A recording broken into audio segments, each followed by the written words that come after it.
Hey guys, it's me, Oliver here, and welcome to part 2 of reacting of how Lacey's games explore girlhood trauma. So this is gonna be like a part. This is gonna start in like some parts because this is a 50-minute video, 50-minute long video. So we're gonna start this in like parts. So if you did react to part 1, you should. You most definitely should. Good. And if you didn't read the description, I would highly recommend reading that as well. So yeah, just so you know the context of part 1. So yeah. So here we go. Welcome to part 2, and let's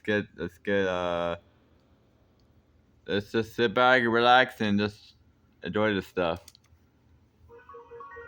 The second video is titled Disturbing Secret Ending Found in 2007 Flash Game Lacey's Diner.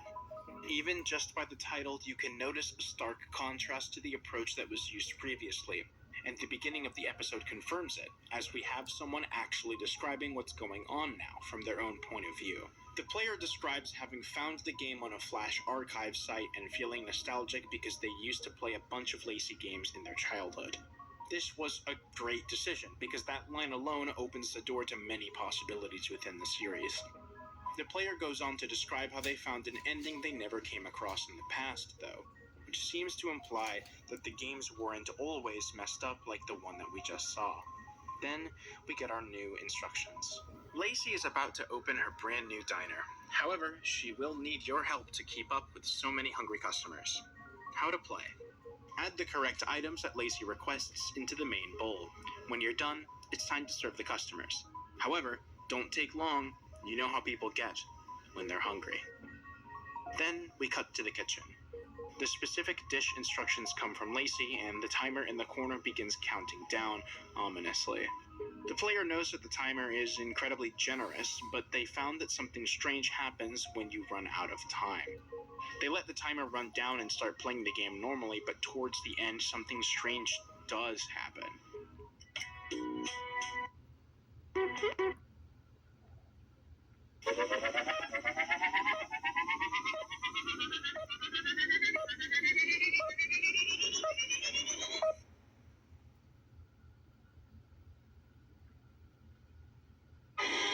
Despite all that, the player seems to finish with almost no time on the clock, and the dish is completed as intended. Unlike the previous game, this game has multiple phases. Once you finish cooking the dish, you also have to serve it. The player states that they're going to play through the 3 days where you do the same thing to try and show off the game's normal ending.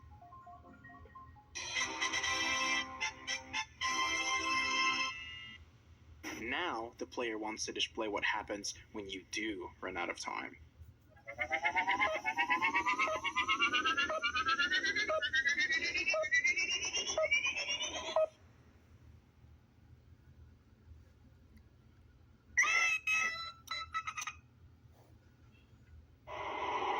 You're going to notice that this video has some fast and difficult to decipher sequences, so I'm going to cover those after it's actually done. It seems like if you take too long, the customers just leave. But there's always tomorrow. We get to see Lacey's diner from the outside, and Lacey says, "This is all I have, and the customers are hungry and unforgiving. If I fail, I see no other option other than..."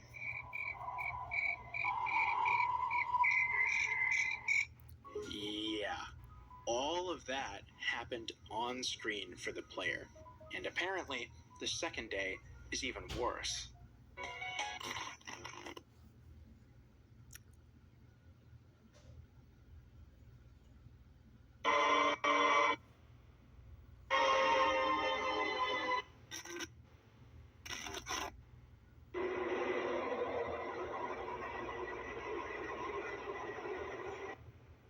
Why can't these fucking bastards just make 3 minutes for their fucking food? I'm trying my hardest, and yet I'm almost running out of money to survive. This isn't fair. It isn't fair at all. It isn't fair. I hate all of them. I hate them. I hate them. Tomorrow, I'm going to give them something to eat, alright? We'll face what they did to me. Welcome to Lacey's Diner. As you can see, the ingredients have all changed in some of the last things that you'd ever want to put into a meal, such as meth, broken glass, cigarette butts, and what's implied to be Lacey's own uncle. There's a plethora of screens full of information, but like I said, I do want to save those. Finally, we're presented with the finished dish. Then we get a genuinely nauseating sequence of the dish being served with gross noises, and it's closed. This is it then.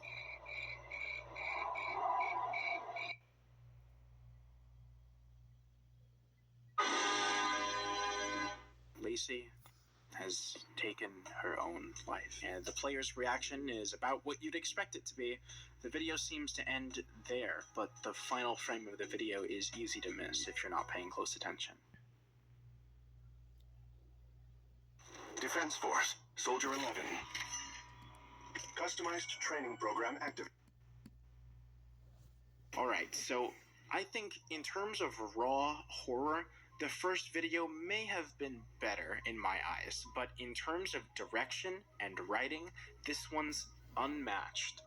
There's a lot of themes to unpack, but I think the one that's most evident is what comes from failure to meet expectations and how much of a burden that can have on someone. Not everybody handles pressure the same, and some people, like those battling depression and anxiety, struggle much more than others. Not only that, but the stakes are increased tenfold when you're placed into a situation in which you literally cannot fail, or your life will come crashing down. It seems like this is the situation that Lacey has been placed in. This diner is literally all she has. It's her life. If the diner falls, so does she. But having worked in food service, I know what impatient and hungry people are like. People who are entitled often don't treat the workers at restaurants like people, or attempt to understand what they might be going through. To them, they're just means to an end. What use are you if you can't even do something as simple as get them their food? But it runs even deeper. There's a clear underlying narrative in the episode as well. Right before the horror really started, there were two screens that I can't really make out much of. It seems to say, Page 31, figure 58. What growing up is all about. Put me on death row. Skid rope and brown boy. They fished in the river and pulled out my body, pronouncing me dead in the name of the thought in between. I had blown out the brains. and the other one says, While it was still twitching, for memories are no substitute, part of the ingrained paranoia was owed directly to the fact that they used to teach kids such perverse little bizarre lies that they passed off as the truth. Other than that, most of the underlying story is all revealed in the short segments between ingredients in the final game. These moments were hard to forget because they were super glued from my heels to my thighs, and not even the strongest bird beak could peck it off. The smoke tinted me in gray forever, and it made me tear up so much I almost cried in front of him once. Never again. First they dominated the ceiling of my room, but then I started seeing them everywhere. Bugs and bites and dirt and ash and vomit where they shouldn't have been. They were all crisp and very jumpy, and I wanted to suck it all inside of me like a reverse frog dissection and end it all for once. He lived in a world of his own where he was desirable and sensual, and he got so deep into his lies that he believed what the computer would whisper to his ears. And when he looked down, he saw me on my little bruised knees smiling back at him, the exact size of his sweaty palms. Even though they could be shaky, he was always the type to see the positive in things, and he couldn't keep the mayo from raining all over it like a mad fever dream. What a relief! Any sense of wrongness was dissipated long before it got into his mind, and screams were inaudible to his ears. It was just bliss. Hopefully the meaning of all this should be clear, as unfortunate as it is. Lacey seems to have been a victim of an exceptionally traumatic childhood. She was likely abused in numerous ways by her uncle, who she may have been forced to live with growing up, as parents are never really mentioned, which is a whole thing on its own. He was incredibly neglectful and fully absorbed in the pursuit of dopamine, doing only what would please him in the moment with little care for what would happen to that innocent little girl who was his own blood. This is what Lacey's Diner is really about: trauma, neglect, failure, and the results.